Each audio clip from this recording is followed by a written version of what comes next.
नमस्कार प्यारे बच्चों, मैं परिहार सर आप सभी का मेरे इस YouTube channel primary digital study में स्वागत है। प्यारे बच्चों, आज के इस वीडियो में हम कक्षा तीसरी की ईवीएस का अध्याय 3 सीखने जा रहे हैं और इस अध्याय 3 का नाम है त्योहार मनाए एक साथ। तो आप सभी को ज्ञात होगा आपकी जो ईवीएस है वो बदल गई है। अब आपकी जो नई ईवीएस है वो है एनसीईआरटी हमारा अद्भुत संसार। तो आप सभी को हमारा अद्भुत संसार की जो बुक है उसको ओपन करना है, अध्याय 3 निकाल लेना है। साथ ही आपको एक पेन और कॉपी लेके आपको बैठना है। वीडियो को आप शुरू से लेके अंत तक देखेंगे क्योंकि इस वीडियो में आप बहुत कुछ सीखने वाले हैं और इस अध्याय से संबंधित जो भी प्रश्न होंगे उन प्रश्नों के जो उत्तर है इसी वीडियो में हम कंप्लीट करेंगे। तो बिना देर की हुई हम वीडियो की शुरुआत करते हैं और हम इस अध्याय को पढ़ना प्रारंभ करते हैं।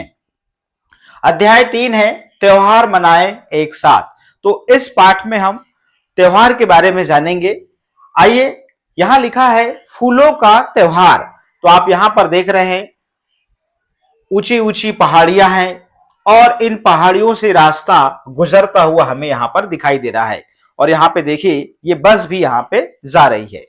तो पढ़ते हैं, मेरा नाम ऋषि है, मैं जम्मू का रहने वाला हूं। मतलब जम्मू कश्मीर की बात चल रही है। मेरा नाम ऋषि है, मैं जम्मू का रहने वाला हूं। मैं अपने माता पिता के साथ हिमालय के पहाड़ों पर घूमने जा रहा हूं। हम अपने मामा मामी और अपनी ममेरी बहनों चिया और नोनिका के घर जा रहे हैं। वे पहाड़ों के पास ही एक छोटे से गांव में रहते हैं। हम वहां बस से जा रहे हैं। मैं बस की यात्रा का पूरा आनंद ले रहा हूं। खिड़की के बाहर का दृश्य बहुत ही सुंदर है। सड़कें घुमावदार मोड़ वाली हैं। पहाड़ियों पर तरह तरह के रंग बिरंगे फूल हैं। ऐसा लग रहा है कि ये फूलों की घाटी है। दूर कहीं तरह तरह के लंबे लंबे पेड़ भी दिखाई दे रहे हैं। इस प्रकार से बस में यात्रा चल रही है और बस के बाहर जो दृश्य दिखाई दे रहा है, देखिए यहां पर ये बच्चा है, तो उसी दृश्य को यहां पर शब्दों और वाक्यों के माध्यम से हमें यहां पर ये इस पाठ में जानने को मिल रहा है। अब हम आगे चलते हैं। चर्चा कीजिए, क्या आपने कभी बस में यात्रा की है? यदि हाँ तो कक्षा में अपना अनुभव सुनाइए। तो ये 1 2 3 4 प्रश्न हैं। इन 4 प्रश्न के उत्तर हमने इस प्रकार से तैयार किया हुआ है। प्रश्न क्रमांक 1 है, आपने कभी बस में यात्रा की है? यदि हाँ तो कक्षा में अपना अनुभव सुनाइए। तो सबका अनुभव अलग अलग होगा, तो यहां पर ये जो उत्तर है एक सा नहीं आएगा। तो यहां पर हर बच्चे का अनुभव अलग हो सकता है। तो एक आपको यहां पर क्लू मिल जाता है कि कैसे उत्तर लिखना है। जी हां, मैं बस की यात्रा की है। बस की खिड़की से बाहर पेड़, सड़क और गांव दिखते थे। बस में लोग बातें कर रहे थे, बच्चे हंस रहे थे। सफर बहुत ही मजेदार था और मुझे नए स्थान देखने का मौका मिला। ऐसा आप उत्तर लिख सकते हैं। अब प्रश्न क्रमांक 2 है, आपने अपनी यात्रा के दौरान किस किस तरह के पेड़ और फूल देखे? तो उत्तर लिखते हैं, अपनी यात्रा के दौरान मैंने आम, पीपल, जामुन और नीम के पेड़ देखे। खिड़की से सुंदर गुलाब और गेंदा और सूरजमुखी के फूल भी नजर आए। ये सब देखकर यात्रा और मजेदार लगी। ऐसे उत्तर यहां पे लिखना है। प्रश्न क्रमांक 3 है, यात्रा के दौरान सुरक्षा के लिए किस तरह के नियमों का पालन करना चाहिए? अब यहाँ पे ये बहुत ही जरूरी है। उत्तर लिखते हैं, यात्रा के दौरान सुरक्षा के लिए निम्नलिखित नियमों का पालन करना चाहिए। पहला, चलती बस में खिड़की से सर या हाथ बाहर न निकाले। कभी भी जब हम बस में सफर कर रहे हो, कार में कर रहे हो, तो हमको बस से बाहर मतलब खिड़की से हमको हाथ और सर जो है वो बाहर नहीं निकालना चाहिए। बस में शांत रहना चाहिए और धक्का मुक्की नहीं करना चाहिए। सीट पर ठीक से बैठें। बस के रुकने पर ही बस से चढ़ें और बस से उतरे। तो पहले बस को रुकने देना चाहिए। तो ये था प्रश्न क्रमांक 3। प्रश्न क्रमांक 4 है, साइकिल चलाते हुए या सड़क पर चलते समय सुरक्षा के किन नियमों का पालन करना चाहिए? ध्यान दीजिएगा, ये बहुत काम की चीज है और ये हमारे दैनिक जीवन में भी काम आती है, डेली, प्रतिदिन। उत्तर है साइकिल चलाते हुए या सड़क पर चलते समय निम्नलिखित नियमों का पालन करना चाहिए। पहला, हमेशा सड़क के बाईं ओर चलें। आपको कहां चलना चाहिए? बाईं ओर चलना चाहिए, इस वाले हाथ की ओर चलना चाहिए, ठीक है ना। जेब्रा क्रॉसिंग से सड़क पार करें। आपने देखा होगा व्हाइट कलर से इस प्रकार पट्टे पट्टे बने होते हैं, जैसे जेब्रा में बने होते हैं, तो उस जेब्रा क्रॉसिंग से ही हमको सड़क क्या करनी चाहिए? पार करनी चाहिए। और वो जेब्रा क्रॉसिंग हमें ये बताते हैं कि आपको यदि सड़क क्रॉस करना हो, इस पार से उस पार जाना हो, तो उस जेब्रा क्रॉसिंग के ऊपर से ही हमको जाना चाहिए, ठीक है ना। तीसरा है तीसरा है हेलमेट पहने और साइकिल की घंटी का उपयोग करें। तो जब भी हम गाड़ी चलाएं तो हमें हेलमेट पहनना चाहिए, और यदि हम साइकिल चला रहे हैं तो घंटी का यूज करना चाहिए। यदि हम गाड़ी चला रहे हैं तो हॉर्न का यूज करना चाहिए। चौथा है सड़क पर ध्यान दें और कान में ईयरफोन ना लगाएं। अधिकतर क्या होता है कि कुछ बच्चे जो होते हैं वो ईयरफोन लगा लेते हैं और चलते रहते हैं। उससे क्या होता है, यदि आपसे कोई रास्ता पीछे से मांग रहा है हॉर्न बजाकर, तो वो आपको समझ में नहीं आएगा। इसलिए आपको ये फोन का जो यूज है आपको वाहन चलाते समय नहीं करना चाहिए। ये 4 प्रश्न थे, यहां पर कंप्लीट होते हैं। अब हम आगे बढ़ते हैं, चलिएगा। गतिविधि है स्तंभ अ, मतलब ये वाला। स्तंभ अ में दिए गए संकेत चिन्हों को स्तंभ ब में दिए गए उनके अर्थ से मिलाइए। तो आप रोड में चलते होंगे तो आपको ये चिन्ह इस प्रकार से लगे हुए मिलते हैं, ठीक है ना। मान लीजिए ये चिन्ह मिलता है तो ये होता है गति अवरोधक। मतलब क्या होता है कि रोड में ब्रेकर है। ये चिन्ह हमें ये बताता है कि आगे आपको ब्रेकर मिलने वाला है, जिसे हम गति अवरोधक कहते हैं, ठीक है ना। अब इस प्रकार का मान लीजिए चित्र लगा है रोड में, है ना, ये संकेत लगे होते हैं, तो इसका मतलब ये है कि आगे जो है विद्यालय है या फिर स्कूल है या फिर आंगनबाड़ी है या प्ले स्कूल है। इसका मतलब ये होता है कि आगे जो है स्कूल है। आपको अपने वाहन की जो गति है उसमें आपको कंट्रोल करना चाहिए, ठीक है ना। अब यहां पर मान लीजिए इस प्रकार से कार में क्रॉस लगा है, इसका मतलब ये होगा कि यहां वाहन खड़ा ना करें। इस प्रकार से ये संकेत रहते हैं। आप यहां देखें, यदि इस प्रकार का संकेत लगा है तो इसका मतलब ये होता है कि कोई व्यक्ति जो है आगे काम कर रहे हैं, इसलिए आपको जो वाहन है थोड़ा सा संभल के चलाना है और स्पीड कम रखनी है। अब यहाँ पे देखिए हॉर्न का चित्र है और उसमें क्रॉस लगा हुआ है। इसका मतलब यह है कि कृपया हॉर्न मत बजाएं। तो अस्पताल है ना, या फिर कहीं मान लीजिए कोई वीआईपी जगह होती है तो वहां पे ये सब चीजें आपको अलाउ नहीं रहती है, ठीक है ना। तो आप इसका मतलब ये समझेंगे कि यहां पर आपको हॉर्न नहीं बजाना है। अब यहां पे देखिएगा इस प्रकार का संकेत है, तो आगे मतलब यू टर्न है, इस प्रकार का टर्न है। तो यू टर्न में क्या होता है कि आपको अपनी गति कम करनी होती है। तो ये जो संकेत होते हैं, यदि हम कोई वाहन चलाते हैं तो ये संकेत जो है ये हमारी मदद करते हैं, और इन संकेत का मतलब भी आपको पता होना चाहिए, ठीक है ना। अब हम आगे बढ़ते हैं। चित्र बनाइए। आपने सड़क पर अनेक संकेत चिन्हों पर ध्यान दिया होगा। किन्हीं 3 सड़क चिन्हों के चित्र बनाइए जो ऊपर दी गई तालिका में ना हो। आपने देखा होगा इस प्रकार का भी संकेत लगा होता है रोड में। इसका मतलब दाया मोड़ आने वाला है, ये होता है।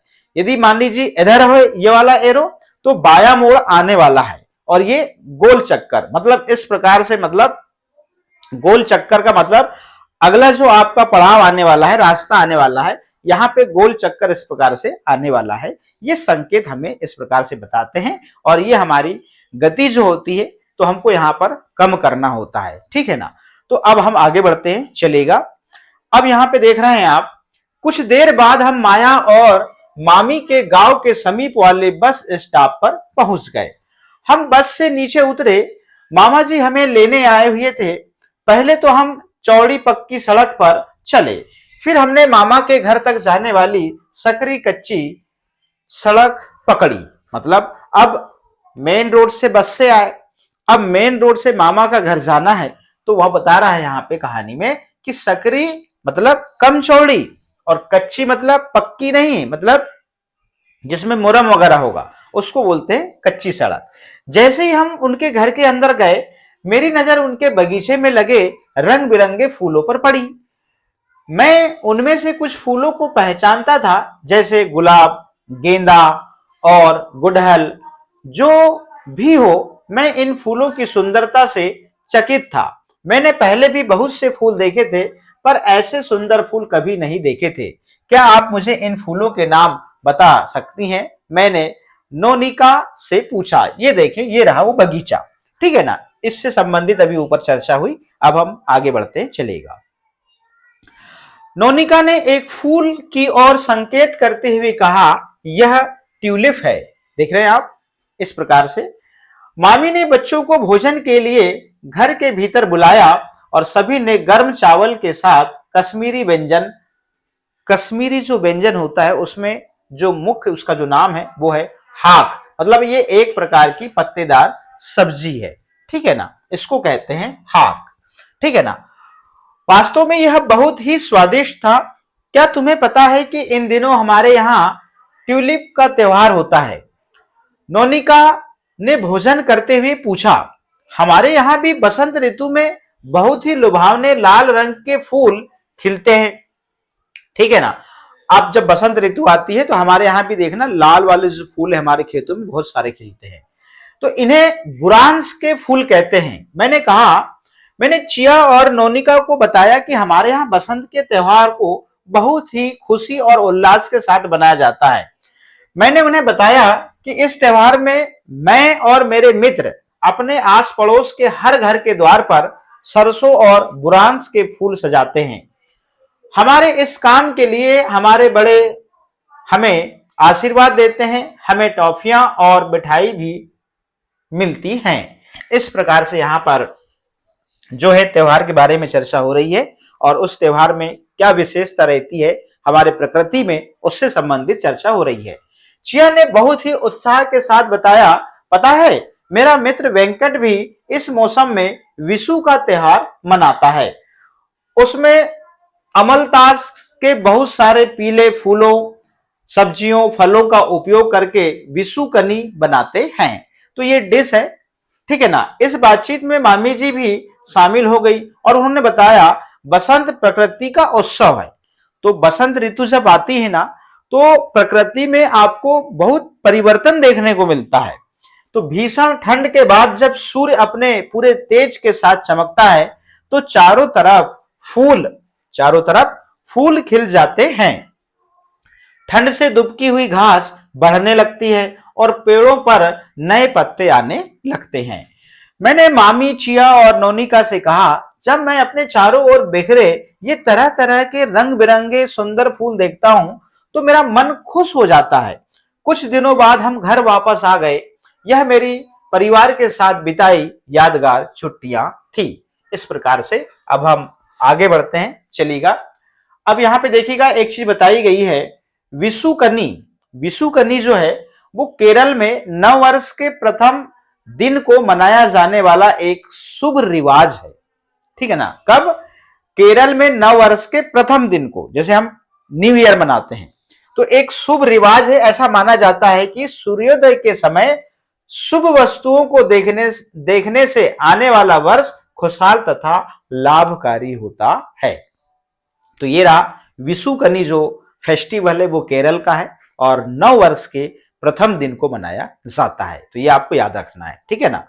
अब हम आगे बढ़ते हैं, गाइए और आनंद लीजिए। तो लीजिए, बसंत ऋतु का एक गीत यहां पर आया है।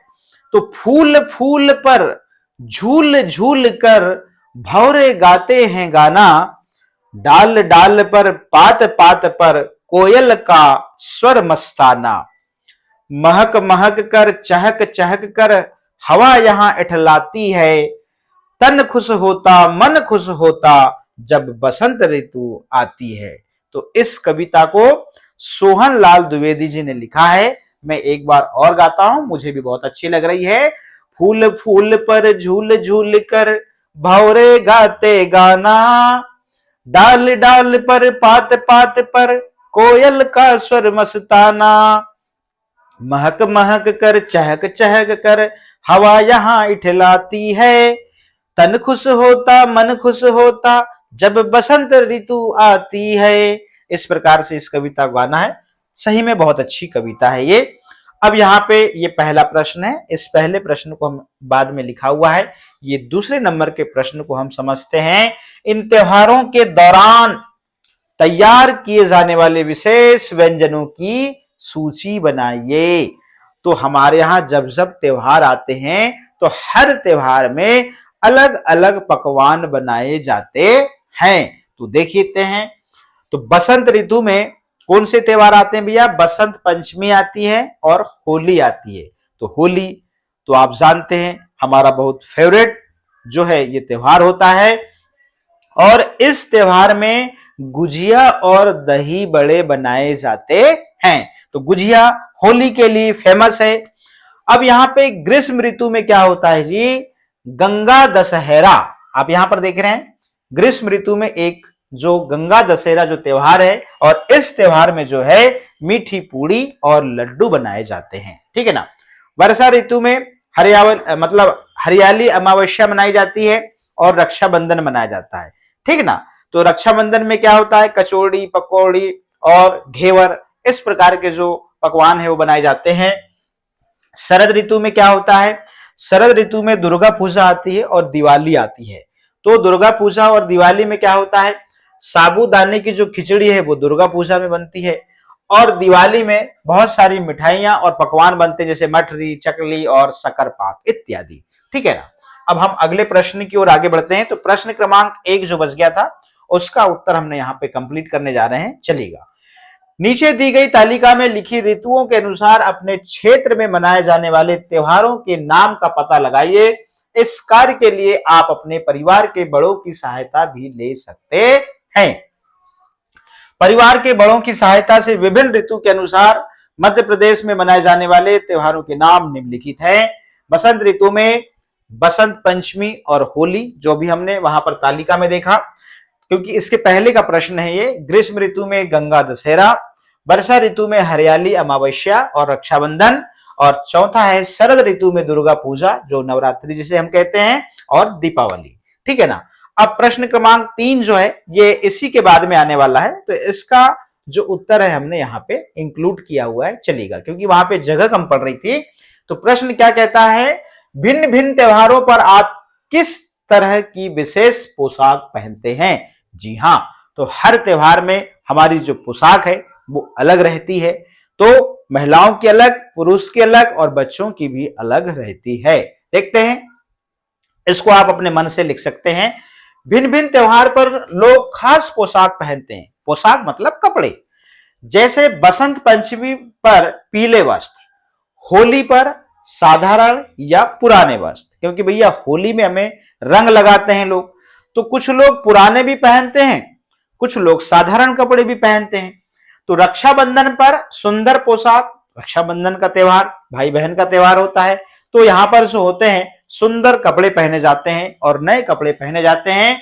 दिवाली पर नए व चमकीले कपड़े पहनते हैं। घर के पुरुष कुर्ता पैजामा, कोटी जिसे हम जैकेट कहते हैं, महिलाएं साड़ी, लहंगे, लड़कियां जो है वो सुंदर फ्रॉक, कुर्ती, एवं लड़के जो है पैंट शर्ट इत्यादि पहनते हैं।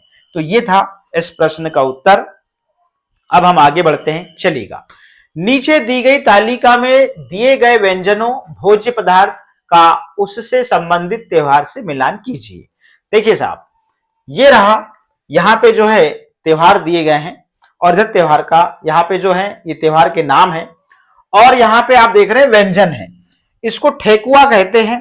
तो ठेकुआ जो व्यंजन है ये छठ पूजा में बनाया जाता है। मतलब आप देखे होंगे ये ठेकुआ आता है, मतलब शकरकंद जैसे रहता है, वो उसकी बात चल रही है।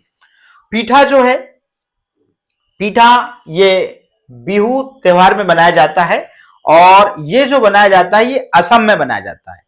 तो बिहू जो है असम में साल में 3 बार मनाया जाता है, ठीक है ना। अब यहाँ पे खजूर का केक जो आप देख रहे हैं, ये क्रिसमस जब आता है तब ये क्रिसमस जो लोग क्रिसमस का जो त्योहार होता है उसमें खजूर का जो केक है ये बहुत ही व्यंजन उन लोगों के लिए होता है, ठीक है ना। अब गुजिया, तो गुजिया तो जो है वो होली में, ठीक है ना। अब ये सगा, तो यहां पे आप देख रहे हैं सग्गा जो है ये है ओणम का व्यंजन है, और ओणम त्योहार जो है ये केरल में मनाया जाता है ना।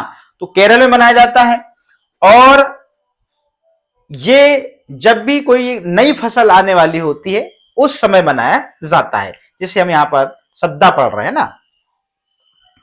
अब यहां पे देखिएगा अगला है उगादी। तो ये कर्नाटक है, या आप देखेंगे कर्नाटक का ये वाला है ना। आंध्र प्रदेश का जो है ये उगादी जो है ये त्योहार है, और इसमें जो व्यंजन है वो होली के मतलब चैत माह में ये वाला जो त्योहार है वहां पे आता है। कर्नाटक, आंध्र प्रदेश, तो वहां पे आप देखेंगे तो ये वाला जो त्योहार है मनाया जाता है। सेवैया, ईद उल फितर, तो हमारा मुस्लिम समुदाय जो है इस त्योहार को मनाता है, और इस त्योहार में सेवैया जो है वो बहुत फेमस है, ठीक है ना। तो ये व्यंजन है और ये जो है त्योहार के नाम है। तो मैंने लगभग लगभग ऐसे त्योहार जो हैं जिनको हम नहीं जानते थे वो कहां मनाए जाते हैं वो भी बताया मैंने, ठीक है ना। चलिएगा अब हम आगे बढ़ते हैं। यहां पे अब दो प्रश्न हैं जे आपको थोड़ा सा पता लगाना है, और पता ही लगाना है, और बड़े प्रश्न नहीं है। देखिएगा, क्या आपको लगता है कि सभी लोग त्योहार में अलग अलग तरह के विशेष व्यंजन बनाते हैं और नए कपड़े पहनते हैं? ये आपको पता करना है। तो ये उतना ज्यादा कठिन नहीं है। जहां आप रहते हैं क्या उसके आसपास कोई पर्वत, नदी और झरना है? क्या आप किसी दूर स्थान पर अपने किसी रिश्तेदार के घर गए हैं? वहां आपको कैसा लगता है? तो ये थोड़ा सा आपको पता करना है, और आप हर बच्चे का अलग अलग इसका उत्तर होगा, ठीक है ना। आइए मंथन करते हैं, चर्चा करते हैं। यहां पर ये 5 प्रश्न हैं, 5, 6 और 7 प्रश्न ये हैं, और रिक्त स्थान है, ठीक है ना। तो पहले मैं क्या कर लेता हूं, ये रिक्त स्थान 2 जो दिए हैं इनको कंप्लीट कर लेता हूं, फिर ये जो 7 प्रश्न इसके बाद आपको कंटिन्यू मिलेंगे। चिया और नोनिका खालिस्तान के समीप एक छोटे से गांव में रहते हैं, पहाड़ों के, ठीक है ना। बस खालिस्तान मार्ग से जा रही थी जहां पहाड़ियों पर तरह तरह के रंग बिरंगे फूल खिले थे। कहां पे? घुमावदार पहाड़ी से, ठीक है ना।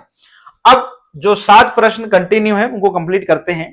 प्रश्न पहला है, एक स्थान से दूसरे स्थान की यात्रा करने के लिए अलग अलग तरह के कौन कौन से वाहनों का उपयोग किया जाता है? अब इसका उत्तर है, एक जगह से दूसरे स्थान की यात्रा करने के लिए कई तरह के वाहनों का उपयोग किया जाता है। पास के स्थानों के लिए स्कूटर, मोटरसाइकिल, कार, ऑटो या साइकिल का उपयोग होता है। दूर के स्थान के लिए ट्रेन है, हवाई जहाज है, टैक्सी है, बस का उपयोग करते हैं। हम अपनी दूरी और समय के अनुसार वाहन चुनते हैं। यदि हमको पास में जाना है तो छोटा वाहन लेंगे, यदि हमको दूर जाना है तो बड़े वाहन से जाएंगे, ठीक है ना। प्रश्न क्रमांक 2 है, हम यात्रा के दौरान सुरक्षित कैसे रह सकते हैं? उत्तर लिखते हैं, यात्रा के दौरान सुरक्षित रहने के लिए हमें कुछ बातों का ध्यान रखना चाहिए। वाहन चलाते समय हमेशा सीट बेल्ट या हेलमेट पहने, ठीक है ना। फिर है, चलती गाड़ी से बाहर ना झांके, ट्रैफिक नियमों का पालन करें, अजनबियों से बात करने से बचें, और अपने सामान का ध्यान रखें, ठीक है ना। ये बच्चे हैं, बच्चे लिख गया है, ठीक है ना। प्रश्न क्रमांक 3 है, त्योहारों पर बनाए जाने वाले विशेष खाद्य व्यंजन कौन कौन से हैं? यहां पर खाद्य व्यंजन मतलब जो भोज्य पदार्थ होते हैं, मतलब जो भोजन के लिए पकवान बनाए जाते हैं, वो वाली बात चल रही है यहाँ पे। तो उत्तर लिखते हैं, त्योहारों पर अलग अलग तरह के विशेष खाद्य व्यंजन बनाए जाते हैं, जैसे दिवाली पर लड्डू है, गुलाब जामुन है, कचौरी है इत्यादि। होली में दही गुजिया है, सेव नमकीन है इत्यादि। ईद पर सेवई है, बिरयानी है, कबाब है इत्यादि। क्रिसमस में केक है, कुकीज है, पाई है इत्यादि। रक्षाबंधन में मिठाई, घेवर, सेवैया इत्यादि। प्रश्न क्रमांक 4 है, त्योहार और उत्सव हमें एक दूसरे से मिलने जोड़ने के अवसर कैसे देते हैं? देखिएगा, त्योहार और उत्सव हमें एक दूसरे से मिलने और खुशियां बांटने का अवसर देते हैं। इन दिनों हम परिवार, दोस्तों और पड़ोसियों के साथ समय बिताते हैं, मिठाइयां और तोहफे बांटते हैं, मिलकर पूजा पाठ या नाच गाना करते हैं। यह मौके हमें आपसी व्यवहार, प्यार और एकता बढ़ाने में मदद करते हैं। तो ये 4 प्रश्न थे, उसके बाद में 2 प्रश्न और थे, ये 5वां भी शायद इसमें। क्या आपको प्रकृति के साथ समय बिताना अच्छा लगता है? यहां पर बिताना आएगा। प्रकृति की कौन सी बात आपको खुशी देती है? तो उत्तर लिखते हैं, जी हाँ, मुझे प्रकृति के साथ समय बिताना बहुत अच्छा लगता है। हरियाली से भरे पेड़, रंग बिरंगे फूल, बहती नदियां और पहाड़ों की शान खूबसूरती खुशी देती है। पक्षियों की चहचहाहट और ठंडी हवा मन को सुकून देती है और प्रकृति के पास रहकर ताजगी और खुशी महसूस होती है।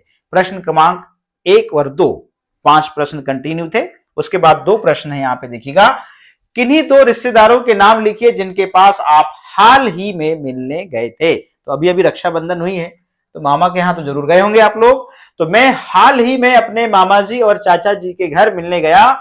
मामा जी का घर का माहौल बहुत ही प्यारा और शांत था और चाचा जी के बच्चों के साथ खेलकर मुझे बहुत मजा आया। चाचा जी के यहाँ मजा क्यों आया? क्योंकि उनके जो बच्चे होंगे वो आपके बराबर ही होंगे। तो जहां आपके बराबर के लोग होते हैं तो आपको वहां पर सबसे ज्यादा मजा आता है। प्रश्न क्रमांक 2 है, आप अपने रिश्ते के भाई बहनों और अन्य रिश्तेदारों के साथ किस तरह से समय बिताते हैं? मैं उत्तर लिखता हूं, मैं अपने रिश्ते के भाई बहनों और अन्य रिश्तेदारों के साथ खेलकर, बात करके, हंसी मजाक करके समय बिताता हूं। हम साथ में लूडो, कैरम और क्रिकेट जैसे खेल खेलते हैं। कभी कभी फिल्म देखते हैं या कहानियां सुनाते हैं। साथ में खाना और घूमना भी बहुत मजेदार लगता है। इस प्रकार से ये प्रश्न पूरे कंप्लीट होते हैं। तो आपके यहाँ पर जो 2 रिक्त स्थान थे हमने पहले पढ़ लिया था, उसके बाद में 3 रिक्त स्थान है। ऋषि और उसका परिवार एक सकरी खाली स्थान सड़क से मामा जी के घर पहुंचे, मतलब यहाँ पे आएगा कच्ची सड़क से पहुंचे थे। बसंत ऋतु में खिलने वाले लाल फूलों का नाम क्या है? बुरांश है। क्या है? बुरांश है, इसको याद रखना है। अब यहां पर खालिस्तान एक प्रकार की हरी पत्तेदार सब्जी है जिसे गर्म चावल के साथ खाया जाता है। तो यह है कश्मीरी व्यंजन है जिसे हम हाक कहते हैं, हाक, ठीक है ना। अब यहां पे देखिएगा, चित्र बनाइए, एक चार्ट पेपर लीजिए, उसमें नीचे दिए गए संकेत चिन्ह बनाइए।